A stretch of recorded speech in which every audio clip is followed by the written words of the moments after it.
Brasília, o prefeito se identificou, atendeu o passageiro.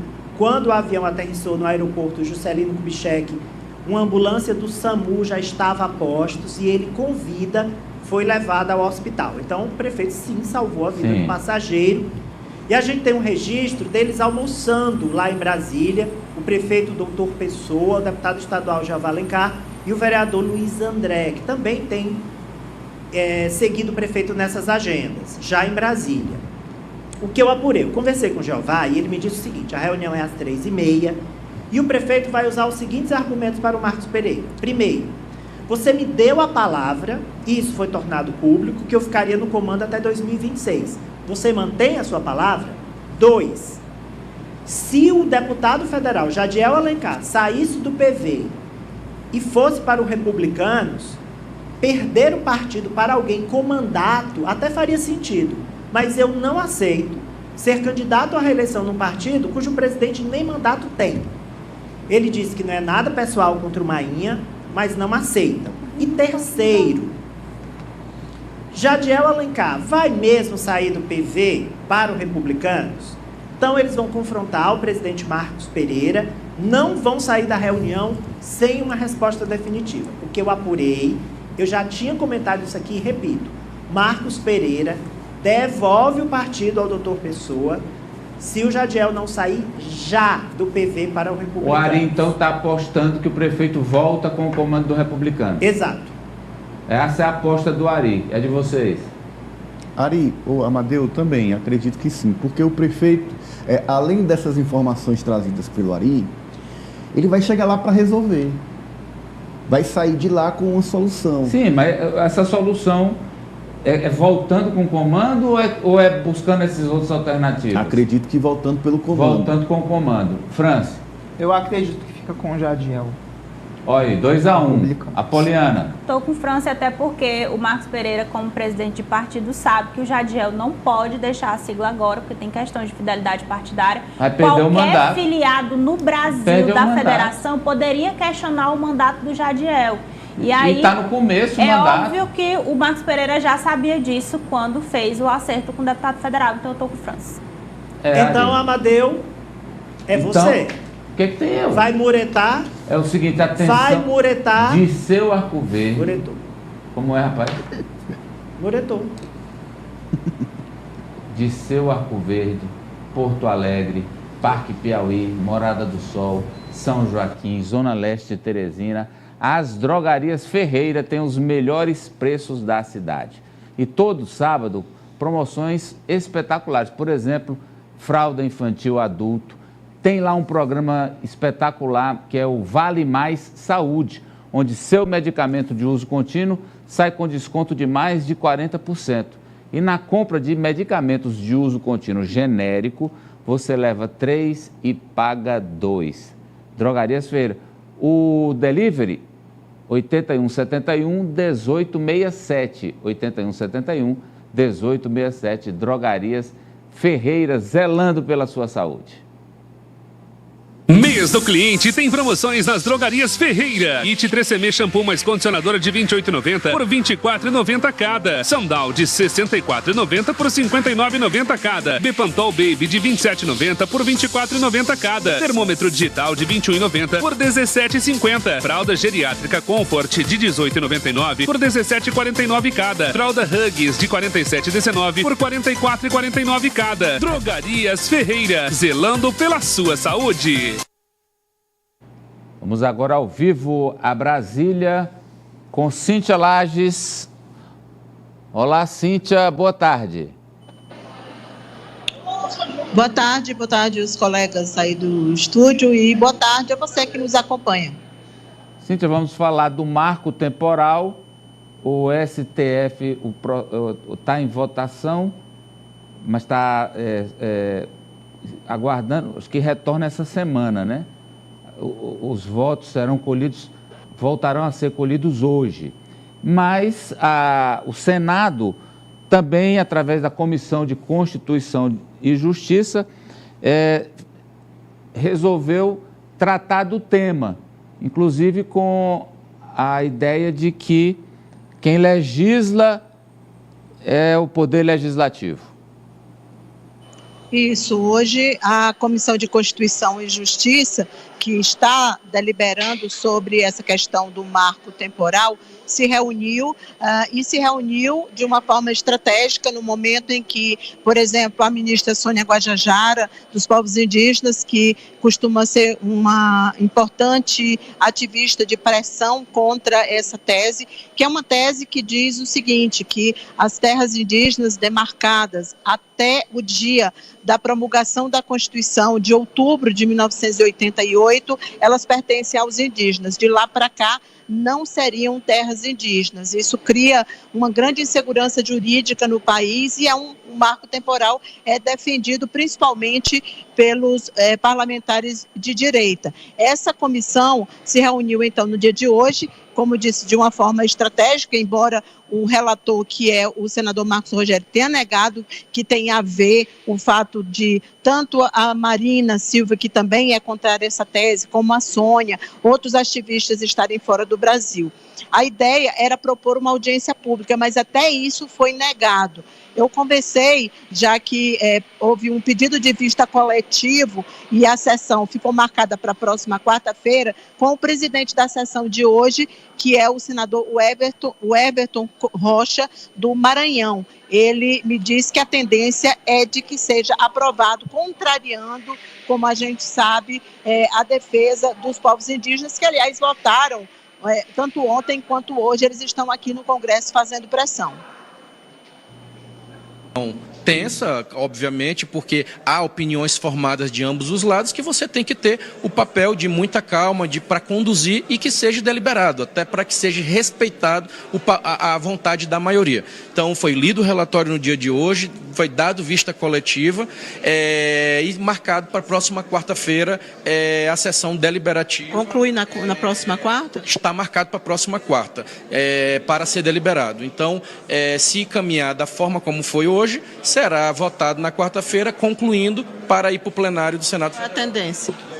Olha, eu como presidi, hoje daria a minha opinião que deve passar, porque a maioria foi contra até uma audiência pública. Então, imagine contra o projeto, né? Então, eu acredito que passe. E isso é contra o que está caminhando, para onde está caminhando o Supremo Tribunal Federal, né, que teve, até o momento, votos contrários a essa tese. Bem, eu quero ouvi-los. Antes, só uma pergunta, Cíntia. O Senado, ele acha que o Senado define na comissão e depois vai a plenário. Ainda vai para a Câmara, precisa do presidente referendar? Eles não querem mudanças, então uma audiência pública, segundo eles, seria aquilo que o governo quer para poder tentar fazer com que essa tese, esse projeto, tramite em outras comissões, como a Comissão do Meio Ambiente, e assim se ganharia mais tempo. A gente sabe que o presidente Lula está formando uma base no Congresso Nacional. Então, quanto mais tempo esse projeto ficar tramitando de uma comissão para outra, mais fácil de se conseguir que ele não seja aprovado. Mas na Câmara já passou, como a gente sabe, contrariando, né, e claro, contra tudo que o governo sempre tem pregado e o próprio Supremo. Bem, então eu quero ouvi-los aqui. Começo com você, Ananias, porque nós vamos ter, caso se confirme tudo que está em andamento, como o próprio senador Everton disse, isso passe, nós vamos ter aí a decisão do Legislativo e a decisão do Judiciário, uma colisão de direitos, Ananias, e aí? Exato, e é o que parece, isso está se tornando rotineiro, porque o caso das drogas é outro. Que caminha para isso. Que caminha para isso. Ou seja, o Congresso Nacional tem agido sempre em reação às ações do Supremo Tribunal Federal, quando o Supremo é provocado e age diante de uma omissão do Congresso Nacional. Ou seja, se o Congresso estivesse fazendo o seu papel e, de fato, legislando, sem deixar temas importantes do país parados, exigindo a manifestação do STF, esse conflito não estaria existindo. Mas me parece é uma ação e reação do Congresso cada vez mais às ações do Supremo Tribunal Federal. O fato é que agora parece que vai, e em geral está indo em sentido contrário, né? Daquilo que é a tendência do Supremo Tribunal Federal. É mais uma crise entre os poderes. Você trouxe dois pontos, né? Esse do marco temporal e o das drogas.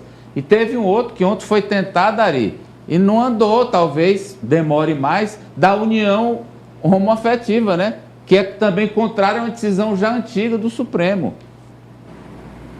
O Ari está sem o áudio. É a tentativa de retroceder em relação a essa conquista da sociedade, que é o reconhecimento da união homoafetiva, o que mostra que um Congresso, uma Câmara majoritariamente conservadora, está mostrando finalmente suas garras. Porque a gente vê aí pautas muito caras à direita, como o questionamento da união homoafetiva, a questão da demarcação das terras indígenas, o uso medicinal da cannabis sativa, e eles estão avançando e está passando a boiada. Está passando a boiada. Pelo que eu entendi, Ari, Franci, o Ari está dizendo que o Brasil está virando uma página para trás. Justamente, um retrocesso em vários âmbitos. Eu vejo esse movimento do Congresso Nacional, especialmente de parlamentares que fazem oposição ao governo Lula, como uma espécie de retaliação, entre aspas, a algumas pautas que serão tratadas no Supremo Tribunal Federal, incluindo também aquela proposta, a ação que foi impetrada pelo PSOL em relação à descriminalização do aborto, em que a ministra, inclusive, marcou o início da apreciação para a próxima sexta-feira. Então, para mim, é um movimento orquestrado, Amadeu, e isso fica bem claro em relação ao marco temporal. Se o Senado aprovar essa lei, há dois caminhos para o STF. Encerra a discussão, porque já há uma legislação nesse sentido, ou pode analisar essa legislação e declarar a sua inconstitucionalidade. Eu creio que o STF optaria pela segunda opção. Agora, porque a gente tem que entender uma coisa, independente, e claro, são 4 temas, você trouxe o outro, o aborto, são 4 temas, independente das suas preferências, se você acha de 1, de 2, de 3, de 4, o que é que você pensa sobre um caso ou outro. Mas o que está em jogo aqui é o conflito institucional. O que é que vai valer? A decisão do Congresso, que é soberana, ou do Supremo, que também é soberano? A Poliana. O Congresso é muito misto, né? Ele reflete muito do que a gente viu de debate no processo eleitoral da última eleição.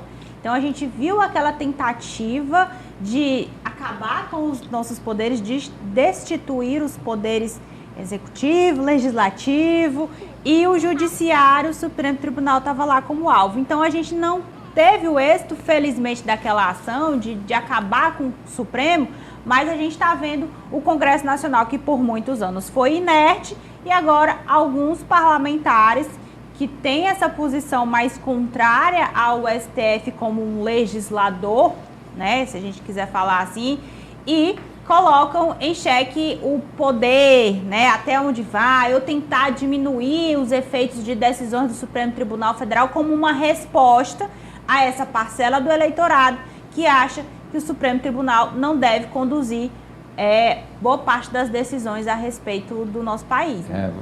Eu acho que tem que ter maturidade, porque isso não pode, esse conflito não pode atrapalhar. O Brasil está num momento tão bom, de uma arrancada econômica, de tanta coisa boa acontecendo. Eu acho que isso não pode ser um fator de ruído e de travamento do bom momento do país. Precisa ter juízo aí, quem comanda precisa ter juízo nessa hora. Cíntia, vamos passar agora para a questão aí da investigação em Brasília. A polícia está investigando que pastores acusados de golpes aí com fiéis, envolvendo até eu nunca tinha ouvido essa palavra, octilhão de lucro. Como é isso? Isso, a Polícia Civil do Distrito Federal foca em 11 pastores evangélicos que estariam aplicando um golpe nos fiéis, aproveitando da boa-fé desses fiéis e da fé deles mesmo e do fato deles serem pastores e de terem a confiança desses fiéis e ainda usando o nome do ex-ministro Paulo Guedes. Esses pastores que tinha um líder, que é o pastor goiano, seria o pastor goiano Osório José Lopes Júnior, seria o líder do grupo, tem muitos pastores ligados a ele e outros também ainda do Distrito Federal e de São Paulo, eles teriam criado uma espécie de investimento chamado Letra do Tesouro Mundial, que era lastreado com ouro, e que era recomendado pelo Paulo Guedes, segundo esses pastores. Aproveitaram o fato de que o ex-ministro do governo Bolsonaro tinha investimentos, era reconhecidamente um investimento, um banqueiro também, ex-banqueiro, e aí aproveitaram essa, digamos, intimidade dele com o mercado financeiro para usar o nome do Paulo Guedes e aplicar esses golpes. Agora a polícia está fazendo buscas, foram 16 mandados de busca e apreensão expedidos pela Justiça do Distrito Federal, aqui em Brasília e também em São Paulo. O Lopes Júnior, ele é investigado juntamente com pastores ligados a ele, e eles também disseminavam fake news, como, claro, o próprio golpe já era uma fake news, mas eles também disseminavam fake news para ludibriar as vítimas. E tem muita gente que deu queixa, registrou queixa na polícia, mas até isso tem sido difícil para a polícia, porque os fiéis levam muito tempo até compreender que foram vítimas de um golpe. Pelo menos 200 pessoas estariam participando dessa organização criminosa. E os alvos são, em sua maioria, pastores evangélicos. Eles, portanto, usavam a logomarca de instituições financeiras como o Banco Mundial e também o Banco do Brasil.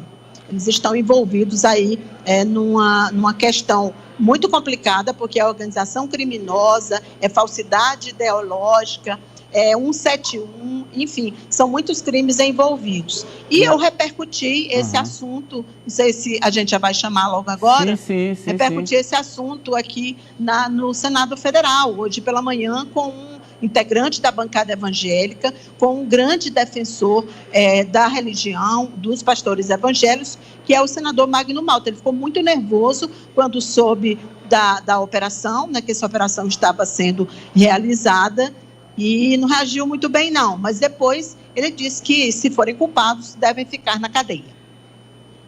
Se vai investigar, se eles cometeram crime, preciso responder pelo crime.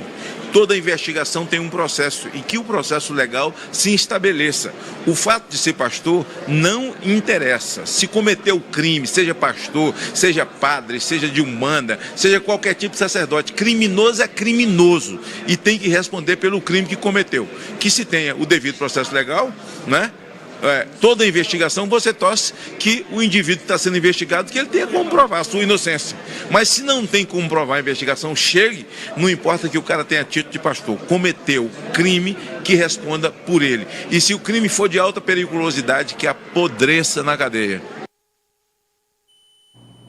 Na verdade, essa é só uma parte do vídeo, né? A gente até exibiu na banca de sapateiro com Arimatea Carvalho, que ele ficou muito nervoso, tentou até afastar o equipamento aqui da TV Meio Norte, mas depois acabou concedendo a entrevista. Ele disse que não sabia o que estava acontecendo, não sabia dessa operação, mas de fato ficou bastante nervoso, até pelo volume de pastores evangélicos envolvidos, né? Um total de 11 pastores, mas o vídeo você depois pode conferir no portal meionorte.com. Lá, meionorte.com, e confere na íntegra o vídeo aí com o pastor, que é senador Magno Malta. Aliás, o fanatismo cega, e a Cíntia vai trazer para nós um exemplo de um que foi preso nos atos golpistas do 8 de janeiro, foi liberado pelo Supremo, mas não mudou o seu pensamento, Cíntia? Pelo jeito, a proposta de aulas de democracia não vai funcionar muito, não. O patriota capixaba, como é conhecido, Marcos Soares, foi libertado. Ele ficou 120 dias preso no presídio da Papuda, aqui em Brasília. Marcos Soares Moreira, por ter participado dos atos golpistas de 8 de janeiro. E aí, quando saiu, ele seguiu fazendo ameaças aos ministros do Supremo. O mínimo que eu tenho não significa mais nada para mim. Porque se vocês me tiraram tudo que eu tinha de mais digno e de mais precioso, que é a minha dignidade. Hoje, eu não tenho prazer de comer, eu não tenho prazer de tomar banho e passar um perfume, eu não tenho libido sexual, eu não tenho desejo hoje nem de orar, infelizmente. Então, para mim é indiferente vocês mandarem matar, vocês mandarem prender, só que vocês não vão me calar. Bandidos, criminosos, canalhas, corruptos, vai chegar a hora de vocês. Esse país de gente frouxa, eu vou fazer parte disso. O Marcos Soares, conhecido como patriota capixaba, Ari. Olha, eu poderia até argumentar que é um problema de saúde mental. A gente está no Setembro Amarelo, né? Mês de prevenção à saúde mental, mas não é não, gente. Não é desvio, aí é um desvio moral mesmo. É um reincidente, né? Basta uma nova manifestação lá para ele estar rente de novo atentando contra a democracia. E eu acho que não há tornozeleira eletrônica, curso muito menos. Esse é um reacionário convicto, é o que a gente pode chamar de um antidemocrático convicto. Ananias? Pelo menos dar uma aula de curso de edição de vídeo para ele, já que ele não quer o curso de democracia, um curso de edição que ele faz uns close-up muito grotescos. Assim. Vai, Ananias. Irrecuperável, né? É o que está demonstrando irrecuperável. Ser. É o tipo irrecuperável. E Francis?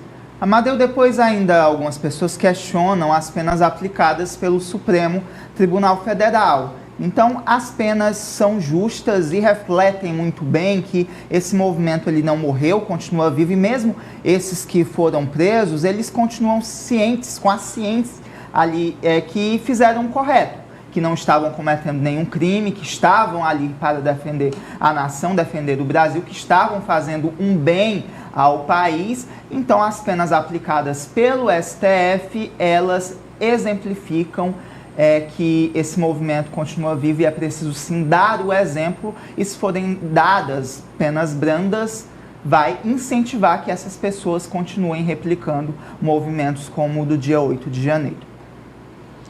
Jean-Philippe Courin escreveu um dia: o preço da liberdade é a eterna vigilância. Precisamos estar atentos o tempo todo, porque esse vírus do autoritarismo, ele já contaminou. E tem suas variantes, né? A gente fala da Covid, tem suas variantes. Né? E contaminou, olha o jeito aí. Isso aí não é praticamente irrecuperável, como falou a Ananias. Ainda mais algum detalhe, Cíntia?